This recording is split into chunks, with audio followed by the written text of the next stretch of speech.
Bueno, ¿qué tal, chicos? Hoy vamos a charlar un poco, a continuar con Relaciones Internacionales uno y a charlar un poco en torno a hacer un balance, si se quiere, sí, de lo que es la segunda, de lo que fue la Segunda Guerra Mundial que habrán visto con los profes, creo que con Juan Pablo, y la idea de que indudablemente la Segunda Guerra Mundial va a dejar una serie de consecuencias y de balance que nosotros tenemos que hacer para después sí entender un poco en las clases que viene lo que ha sido el origen de la Guerra Fría y vamos a ir entendiendo algunas prácticas de lo que va a ser un nuevo, claramente un nuevo orden internacional, esa idea de una nueva sociedad internacional, ahora un mundo ya bipolar, cómo va modificándose eso, y lo que vamos a hacer en la última de las clases que vean conmigo es un poco charlar y discutir sobre las distintas políticas exteriores que se van a ir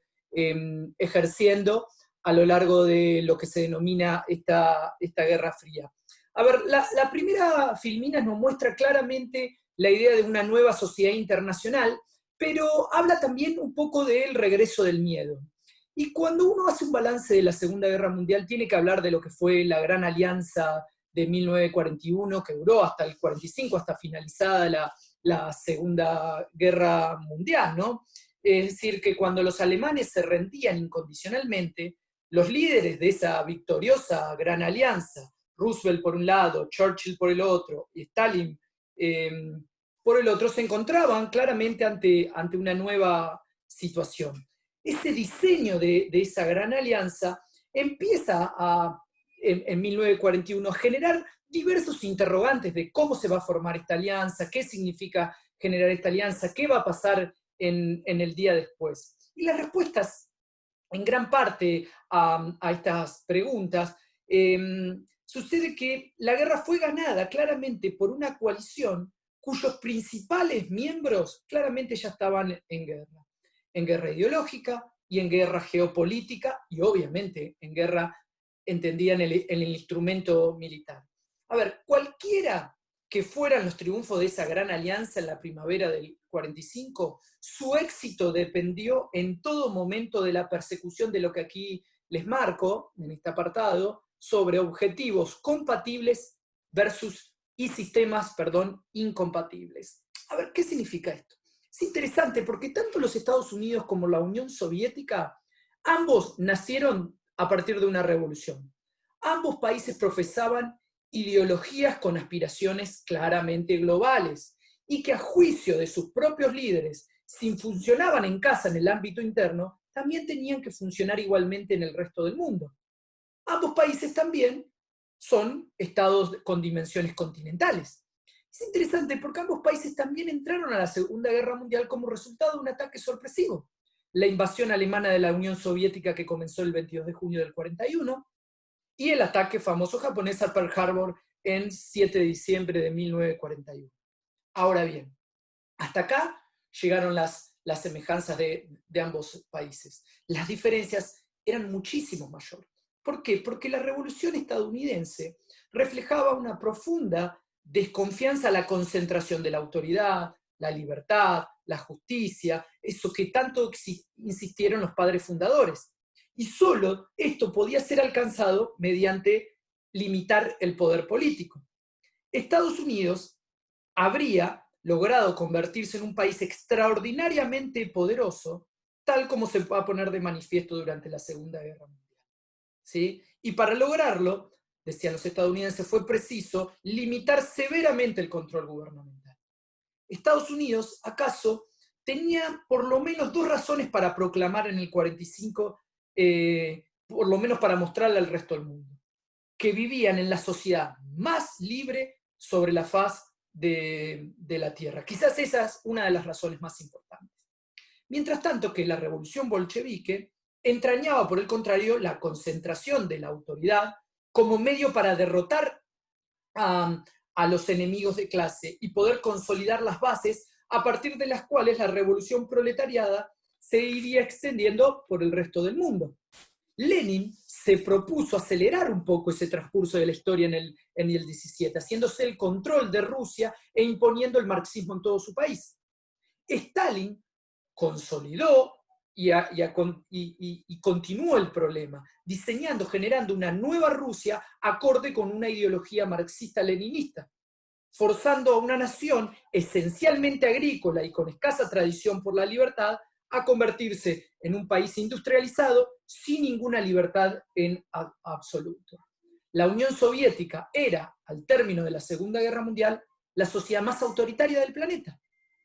Y las guerras que se libraron entre el 41 y el 45, Estados Unidos es interesante, en otra de las diferencias, ¿por qué? Porque afrontó dos contiendas simultáneas, contra Japón en el Pacífico y contra Alemania en Europa. Pero es interesante porque lo hizo con un escaso número de bajas. Estados Unidos claramente podía elegir dónde, cuándo y cómo combatir, lo cual reducía significativamente los costos y los riesgos de la batalla.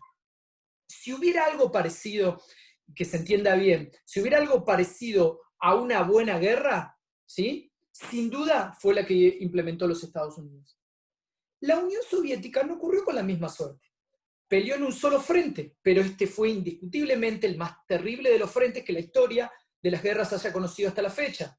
Ciudades, pueblos, campos arrasados, las zonas industriales arruinadas. La única opción, aparte de la rendición, era una resistencia desesperada, que fue lo que usó la Unión Soviética.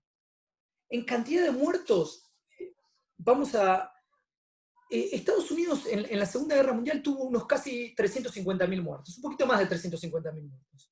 La Unión Soviética ronda, según los registros de la historia, 27 millones de muertos. La victoria para la Unión Soviética difícilmente pudo ser más costosa. En 1945 la Unión Soviética era un país destrozado y, les puedo asegurar, afortunado por haber sobrevivido. Por lo tanto, llegó el momento de establecer los acuerdos posbélicos.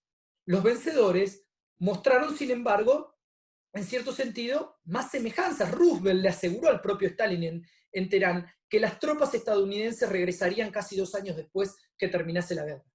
Algo que no va a suceder, ¿no? La Segunda Guerra Mundial fue una victoria únicamente sobre el fascismo, no fue una victoria sobre el totalitarismo y sus perspectivas para el futuro. Entre tanto, la Unión Soviética, sus fuerzas militares, no se retirarían de Europa por ser parte del continente propio. Su ideología gozaba, también para entenderlo, un amplio respeto en Europa, porque fueron los comunistas los que lideraron ampliamente la resistencia contra los nazis. En 1945 les puedo asegurar que creer que el comunismo totalitario sería la tendencia del futuro de Europa era tan fácil como creer que podía ser el capitalismo democrático. La Unión Soviética contaba además con una ventaja adicional, la de ser el único país vencedor que emergió de la guerra con un liderazgo sólido, a saber, Roosevelt muere en el 45, asume Truman, que en materia de política exterior no era exactamente lo mismo, pero vamos a ver que luego va a tener un empujo bastante interesante. La inesperada derrota de Churchill en las elecciones británicas, ¿sí? Que generó un liderazgo bastante flojo como el de Clément Attlee. La Unión Soviética, por el contrario, van a ver que contaba con Stalin, un gobernante incontestado, ¿no? Desde 1929. En la segunda filmina van a ver un poco lo que van a ser esas nuevas estrategias de equilibrio de poder que se van a empezar a generar.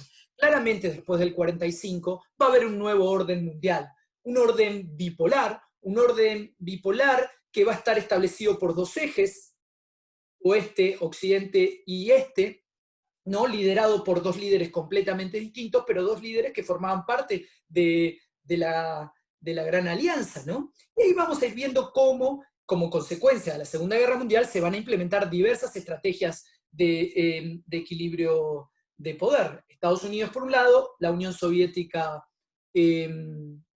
por el otro. Aguarden un segundito que me está tirando acá, voy a pausar, ahí está, listo.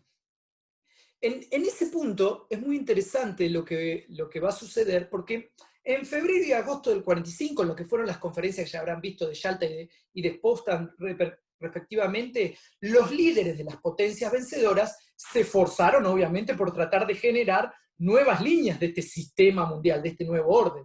el orden internacional pareció en un momento quedar fijado definitivamente en las conferencias de San Francisco con la creación de Naciones Unidas, que venía a reemplazar a la difunta Sociedad de las Naciones.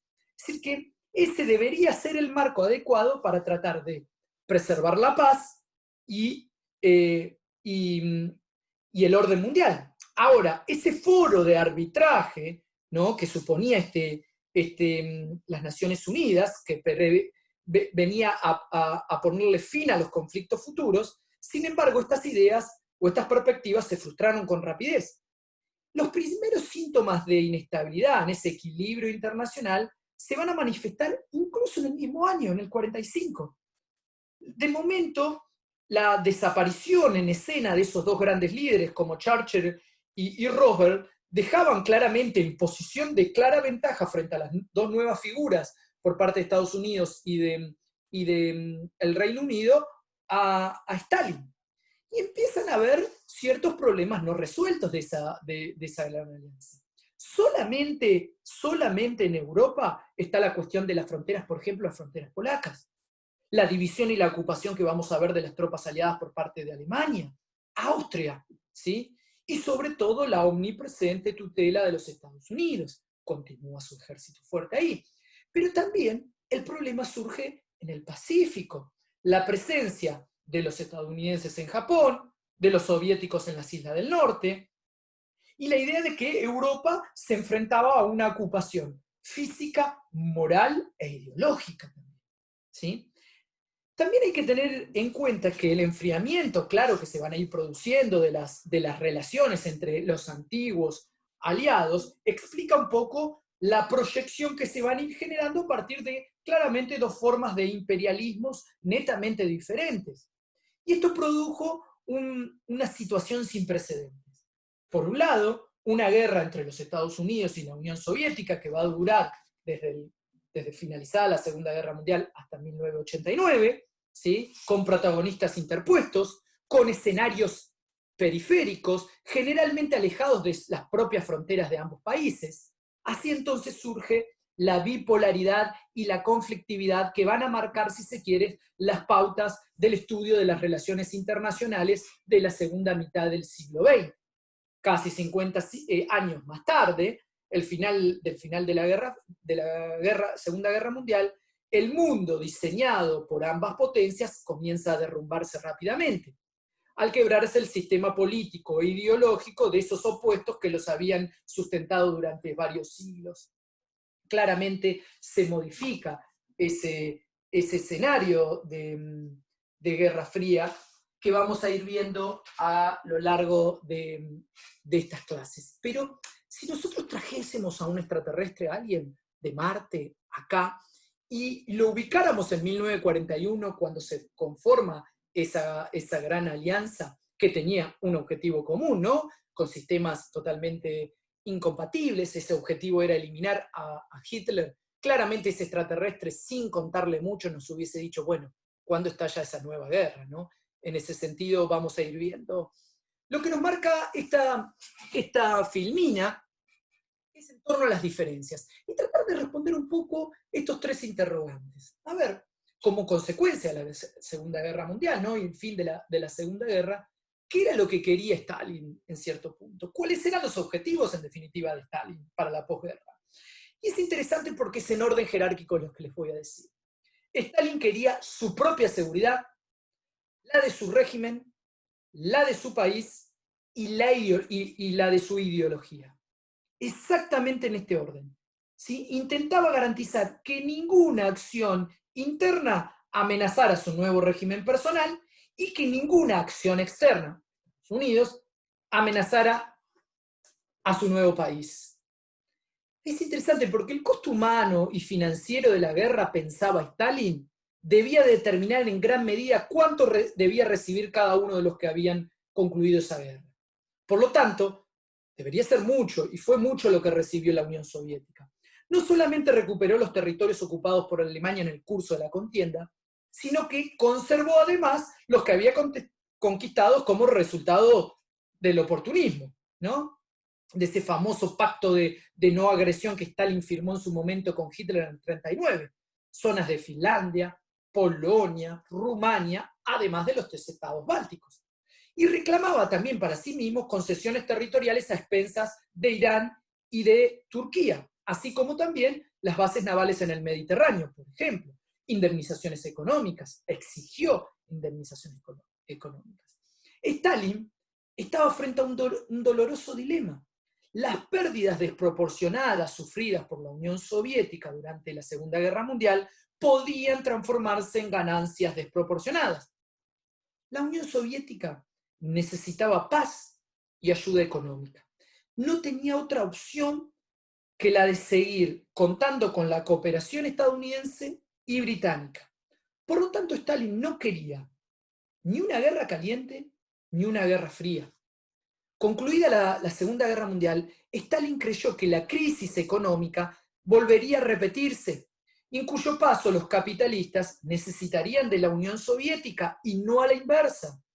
Por eso tenía plena confianza que Estados Unidos le prestaría a la Unión Soviética varios millones de dólares para su reconstrucción, pues los estadounidenses no encontrarían otros mercados para sus productos cuando sobreviniese la siguiente crisis a escala global. Ahora bien, suponía además que la otra superpotencia, que Gran Bretaña, terminaría en algún momento por romper con su aliado estadounidense por cuestiones de rivalidad económica. Es así que Stalin pensaba que no necesitaría enfrentarse directamente a ninguna de las dos potencias para poder alcanzar su objetivo. Le bastaría con esperar que los capitalistas empezaran a pelearse entre sí y que el malestar de los europeos se tradujese, si se quiere, en una adopción por parte del comunismo como una alternativa. El objetivo de Stalin no era tanto restablecer el equilibrio de poder en Europa, sino claramente dominar el continente por completo. Stalin tenía una gran visión, el dominio de Europa por medios pacíficos como resultados de la lógica histórica. Pero su visión también era errada, ¿sí? Y no es porque es con el diario del lunes esto, porque él no consideró nunca la evolución de los objetivos estadounidenses una vez terminada la Segunda Guerra Mundial. Y esto nos lleva entonces a tratar de responder qué era lo que querían los Estados Unidos después de la Segunda Guerra Mundial. Estados Unidos, sin lugar a duda, quería seguridad, aunque a diferencia de Stalin todavía no sabía cómo conseguirla, y acá estaba la discusión entre internacionalismo versus aislacionismo, realistas versus idealistas. Estados Unidos no podía seguir siendo un modelo para el resto del mundo en tanto se mantuviese al margen del resto del mundo. A pesar de tener una visión de alcance internacional, en un primer momento se opta por una estrategia aislacionista. ¿Por qué? Porque el país no había llegado a la conclusión de que su seguridad exigía la implementación de estos principios más allá de sus fronteras. Esa pauta no se quebró hasta la Primera Guerra Mundial, pero Wilson logra convencer a sus compatriotas de que el ejército estadounidense debía contribuir al restablecimiento del equilibrio de las fuerzas de poder en Europa.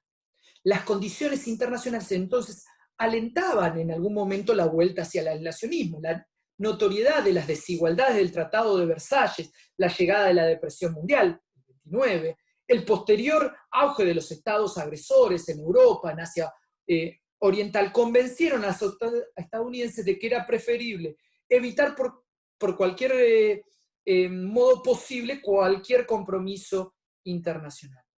Roosevelt trajo su país nuevamente a la presencia activa en la política mundial luego de los ataques de Pearl Harbor. ¿Sí? Su seguridad podía verse amenazada claramente por lo que ocurría en el otro extremo del planeta. Hubo que esperar entonces que se produjese la caída de Francia, la batalla de Gran Bretaña, Pearl Harbor, para que su país entonces se comprometiese nuevamente en tratar de restablecer el equilibrio de poder más allá de Occidente. Es interesante porque Roosevelt tenía 4 prioridades para la guerra. La primera de ellas era apoyar a sus aliados, principalmente a Gran Bretaña y a la Unión Soviética, y con menor éxito a la China nacionalista. ¿Sí? Segundo, era garantizar la cooperación aliada para establecer un acuerdo posbélico, ¿sí? Porque él veía que si no esa paz duradera no tenía perspectivas futuras. Tercero, tenía que ver cuál era la naturaleza de ese acuerdo, porque Roosevelt confiaba en presentar a sus aliados un pacto que eliminara las principales causas de guerras futuras. Para ello, Roosevelt decía, necesitamos de una nueva organización para la seguridad con poder para impedir y, en caso de necesario, castigar cualquier tipo de agresiones, pero también necesitamos de un sistema económico mundial equipado para evitar una nueva depresión internacional. Y por último, que el acuerdo debería ser vendible al pueblo de los Estados Unidos. Entonces, una vez concluida la Segunda Guerra Mundial, claramente no hubo vuelta para los Estados Unidos al relacionismo. Y esto nos lleva a qué quería Gran Bretaña. ¿Y qué quería Gran Bretaña? Es más sencillo de responder y que no suene tampoco a tono de humor y ofensa al pueblo de Gran Bretaña. Gran Bretaña después de la Segunda Guerra Mundial tenía como objetivo sobrevivir a toda costa, sobrevivir a como diera lugar. Aun cuando ese sobrevivir a como diera lugar supusiera el debilitamiento del Imperio Británico, que en definitiva pasó. Aun cuando implicase sobrevivir, colaborar y tener que colaborar con la Unión Soviética.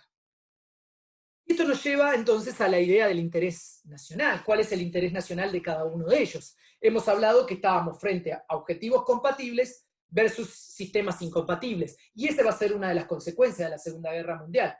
Entrar a la discusión sobre sistemas incompatibles por un lado, y a cómo generar el equilibrio de poder que impidiese una nueva guerra.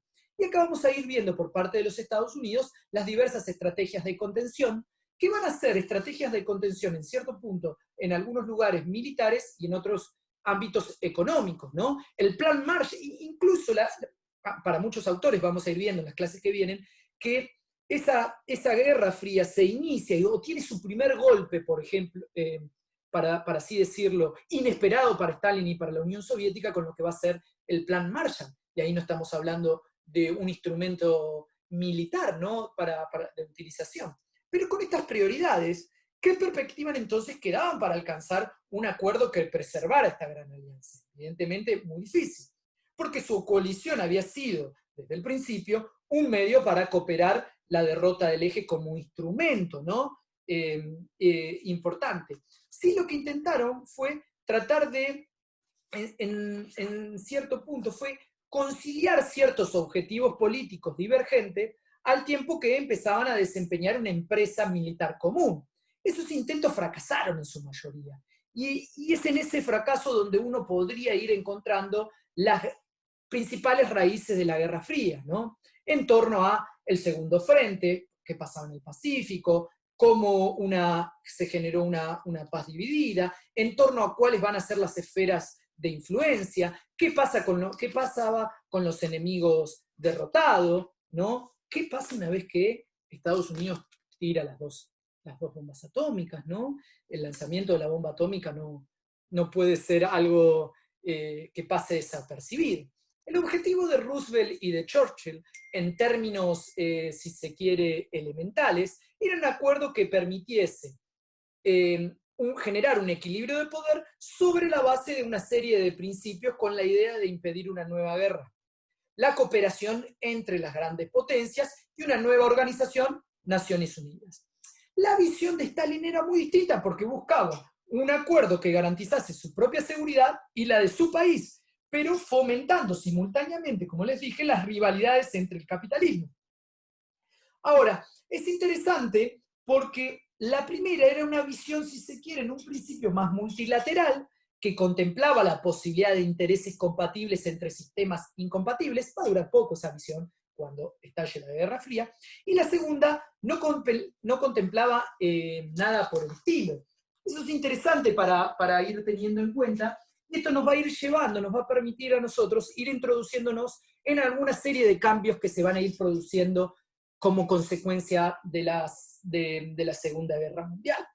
El primero de ellos, si se quiere, es el programa definitivo de las Naciones Unidas que fue presentado en la conferencia de San Francisco en el 45, y se preveía, si se quiere, que esa estructura de las Naciones Unidas se asentase en una suerte de doble pilar.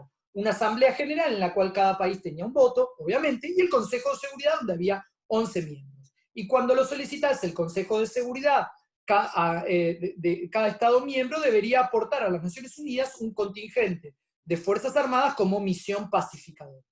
Para asegurarse que las grandes potencias no abandonarían la institución, hay un grupo de miembros, como ustedes saben, de potencias, ¿no?, con derecho a veto, compuesto por Estados Unidos, Gran Bretaña, la Unión Soviética en ese momento, China y Francia, que continúa hasta el día de hoy. Desde un principio se puso de manifiesto la falta de consenso entre los 5 grandes, por un lado, que deseaban el control de la organización por medio del Consejo de Seguridad, y el resto de los países que en ese momento confiaban que la Asamblea General podía convertirse en una suerte de foro donde podían poner definitivamente en marcha sus opciones. Además de la creación de las Naciones Unidas, ¿sí? La primera sesión, yo pongo en el 46 porque la primera sesión se celebra, recuerden, el 10 de enero del 46, se fueron creando una serie de organismos especializados que dependen de Naciones Unidas, como la UNESCO, que es la Organización para la Educación, la Ciencia y la Cultura, la Organización Mundial de la Salud, tan hablada en estos tiempos de pandemia en el 48, sí, en el 48 está bien. La Declaración, por ejemplo, de los Derechos Humanos también en el año 48, que se convirtió, si se quiere, en la referencia fundamental para la defensa de las libertades de los individuos.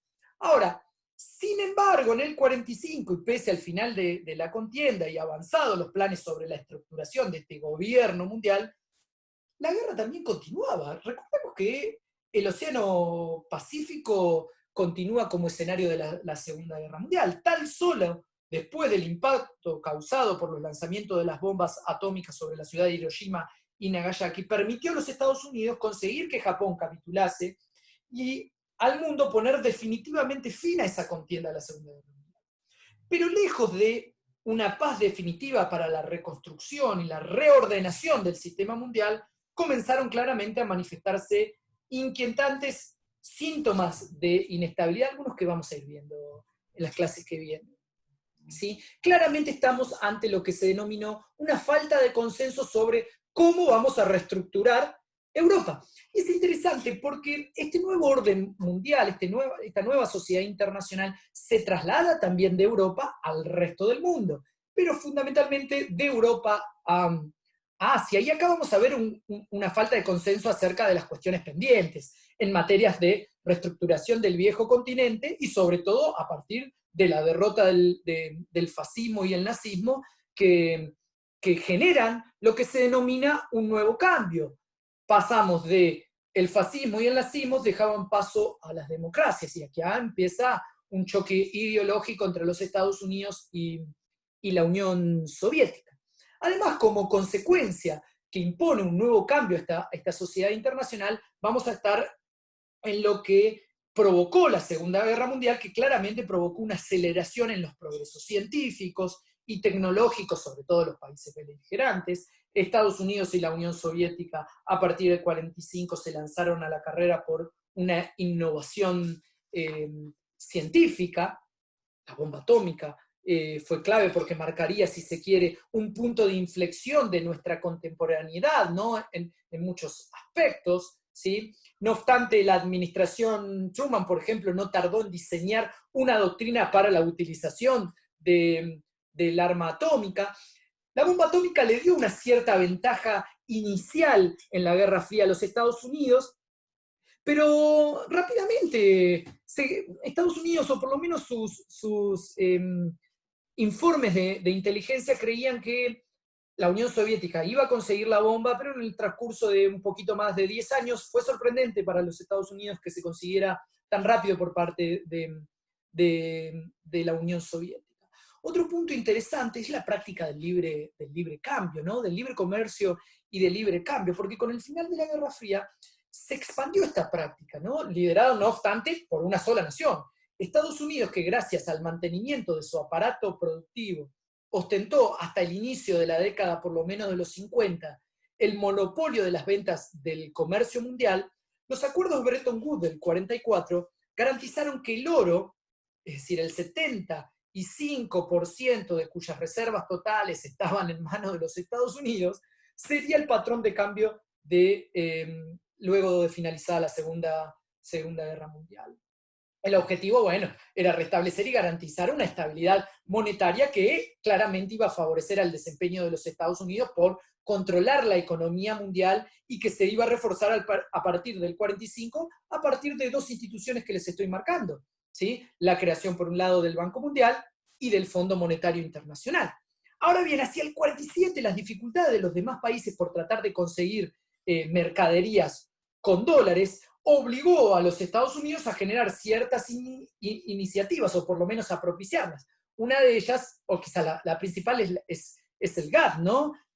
Esas rondas de negociaciones comerciales multilaterales que generaban una búsqueda del entendimiento entre exportadores e importadores en el seno de una economía claramente cada vez más liberalizada en cierto punto, ¿no? Pero que nos permiten ir observando los diversos cambios que se van produciendo a lo largo de la Guerra Fría o del inicio como consecuencia de la Segunda Guerra Mundial. Otro cambio interesante que se produce, si se quiere, y que nombra el autor que estamos tomando como referencia, ¿no? Montserrat Huguet Santos, ¿sí? Que me había olvidado de decirles, es el nacimiento del Este, ¿no? La escinsión, si se quiere, de una Europa dividida en dos mitades, ¿no? Esa Europa dividida por un telón de acero ideológico. Cuando los dirigentes de las potencias aliadas se reunieron en Potsdam, cerca de Berlín, dibujaron el mapa de la ocupación de Alemania. Británicos y estadounidenses y franceses controlarían el sector occidental, al tiempo que el ejército soviético se haría cargo de oriental. Hay una discusión de por qué Alemania aceptó esa división, ¿no? Porque claramente era menos favorecida en ese sentido, pero estaba esta esperanza de Stalin de que el otro lado claramente iba a producir una crisis económica, haciendo que los alemanes occidentales se volcasen hacia el comunismo o cruzasen ese muro que todavía no estaba instalado, ¿no? En cierto punto, por muchas de las cuestiones que le planteé anteriormente. Es decir, que se dibujó la partición del continente. Y esa partición del continente trajo como consecuencia el nacimiento del Este. Así que se establecieron las fronteras políticas y las áreas de influencia de la Unión Soviética. Y se puede decir que se creó entonces una suerte de su propia identidad. Para Stalin, Finlandia, Checoslovaquia, Bulgaria, Polonia, formaban parte de la zona o de su zona natural de presencia soviética en Europa.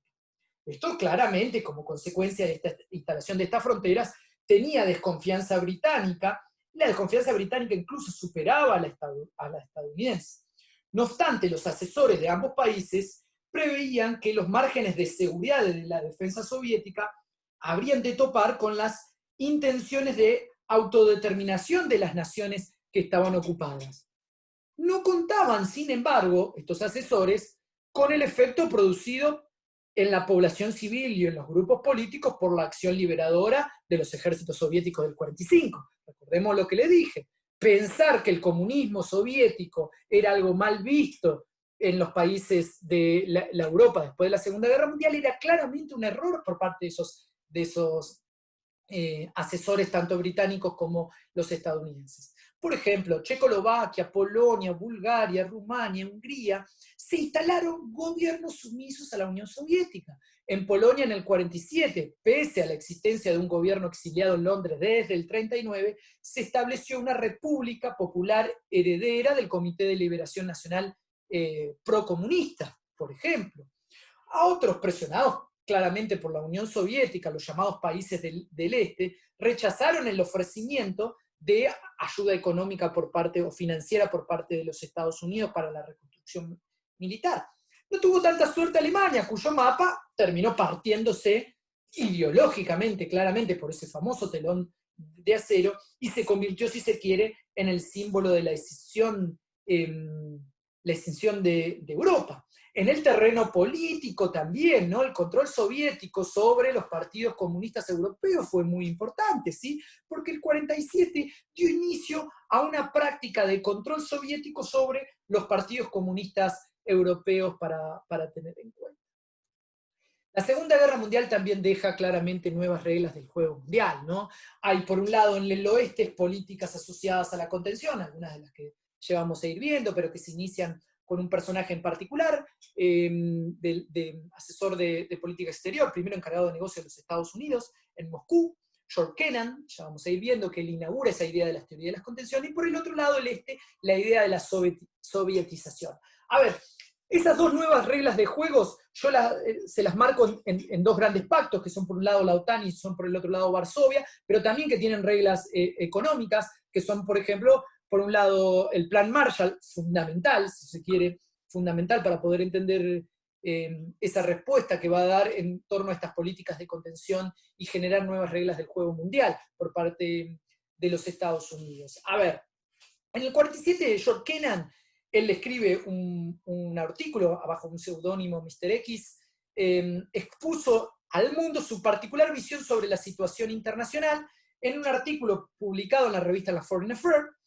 Kennan defendía la creación de zonas de influencias apoyadas en una serie de nodos, si se quiere. La política estaba inspirada en el análisis de Kennan, que va a ser conocida como la política o las teorías de la contención. Kennan hacía hincapié en la contrafuerza regional, disposición de una serie de medios para mantener aseguradas todas las regiones del planeta frente a un posible avance del comunismo. Truman, que formó parte de esa estrategia, toma para esa estrategia, aportó la fuerza retórica del universalismo, defensa de los valores, de las libertades y de la democracia. Es decir, que en la práctica empieza a surgir un clima de una ambigüedad inquietante. La defensa de la seguridad nacional norteamericana requería de un estricto control regional que vulneraba la soberanía y que vulneró la soberanía de muchos pueblos. Por el otro lado, en el este se pone en práctica la sovietización, ¿sí? Desde una perspectiva socialista de la Guerra Fría. Es decir, una primera réplica a lo que fue el rechazo por parte de los soviéticos de lo que fue el plan Marshall, ¿no? Y cómo se fueron creando estas democracias populares que le denominaban los soviéticos. La firma de ciertos tratados, ciertos acuerdos bilaterales entre las repúblicas del este fue dando una cohesión, si se quiere, al bloque comunista. Desde el 46 hubo diferentes momentos de tensiones entre la Unión Soviética y los Estados Unidos que pusieron a prueba la política de la contención norteamericana, así como también la capacidad de respuesta por parte de la política soviética. De entre todas las cuestiones, si se quiere, la cuestión alemana puede haber sido considerada una de las más significativas para la activación de la política de Guerra Fría de ambos bloques. Pero sí es interesante porque desde el punto de vista militar, que es lo que les marco yo por lo menos aquí en esta filmina, está la creación en abril del 49 de la OTAN, ¿no? Alianza Occidental de carácter netamente defensivo. La organización constituye un sistema de defensa colectiva en la cual los Estados miembros acuerdan defenderse a cualquiera de sus miembros si son atacados por una potencia externa. ¿Por qué? Porque era evidente para esta organización que las Naciones Unidas no podían ser capaces por sí solas de mantener la estabilidad del mundo, ¿no? Ya que las propuestas de los Estados Unidos en el Consejo de Seguridad siempre eran rechazadas por los vetos soviéticos, y al revés pasaba exactamente lo mismo, ¿no? El golpe de Praga del 48 fue interpretado claramente como un ataque directo a los intereses de Europa, y además el bloqueo de Berlín entre junio del 48 y mayo del 49 empeoró aún más la situación de estos países, ¿sí? Es así que ciertos países de Europa tratan de generar una alianza defensiva un poco más amplia, pero también se dan cuenta en el fruto de las negociaciones que necesitaban claramente de la integración de esa alianza de los Estados Unidos, ¿sí? Ahora bien, Estados Unidos, ¿cómo podía tratar de convencer a su propia ciudadanía de la necesidad de integrar un complejo de securitización mayor?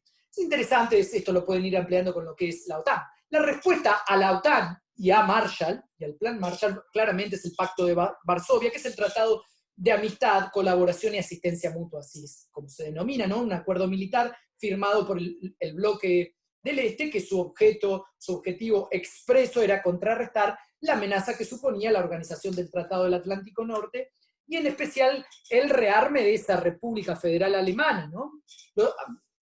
A lo que los acuerdos de París le permitían, en cierto punto, reorganizar sus propias fuerzas armadas.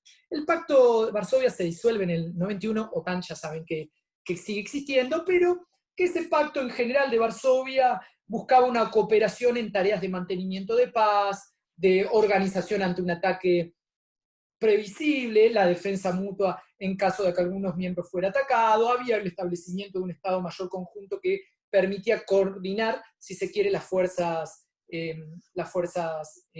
nacionales. ¿Sí? Es así que nace el Pacto de Varsovia, que es la contribución, si se quiere, militar a una cohesión del campo socialista, ¿no? Y ahí vamos a ir viendo luego distintas políticas, pero eso lo vamos a ir viendo en las clases que siguen. Otra de las grandes consecuencias, sumamente importante esta, ¿no? Sobre todo para los países de lo que en ese momento se denominaba el tercer mundo, ha sido la explosión de las autodeterminaciones. Lejos de Europa, el estallido de la Segunda Guerra Mundial fue, si se quiere, una suerte de pistoletazo de salida de los autodeterminados.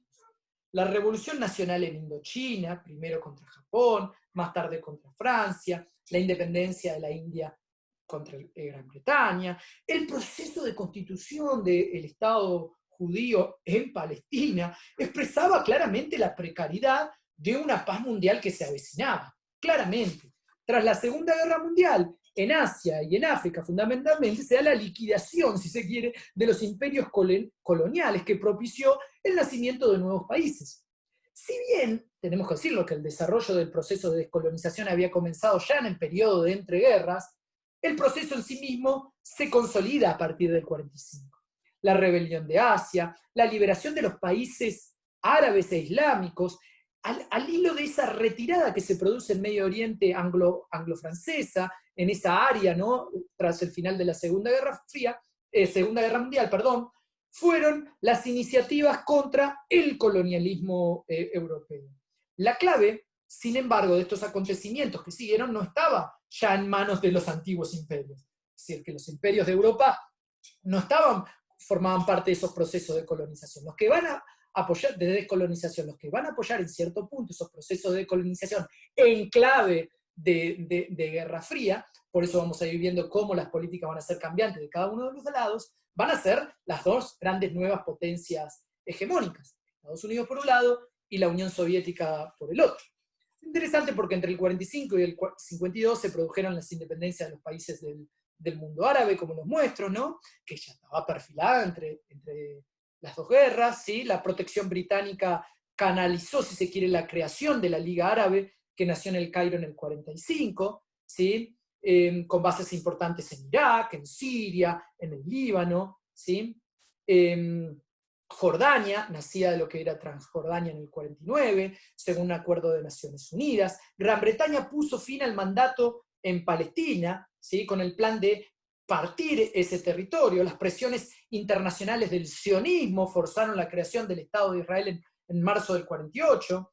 En el lejano oriente, primero en Indonesia, después la República Democrática de Vietnam, se alzaron con la independencia. Es muy interesante. En definitiva, entre el 45 y el 55, por ejemplo, tenemos las primeras décadas tras la guerra, presenció el despertar de Asia, ¿sí? El establecimiento en el 49, por favor, de la República Popular China, que fomentaron, ¿sí? Un imperialismo de sustitución en el área antes dominado por Japón, fundamentalmente, nos muestran una serie de consecuencias que trajo la Segunda Guerra Mundial, y a partir de la clase que viene vamos a charlar y vamos a discutir un poco en torno a los orígenes de la Guerra Fría, para poder luego tratar de ir dividiendo en cuatro grandes escenarios la Guerra Fría, a partir de cuatro escenarios de conflictos, no directo entre ambas potencias, que claramente fueron Corea por un lado, Vietnam por el otro, con resultados disímiles, ¿sí? La crisis de los misiles entre Estados Unidos y la Unión Soviética, y lo que va a ser también la derrota soviética con Afganistán.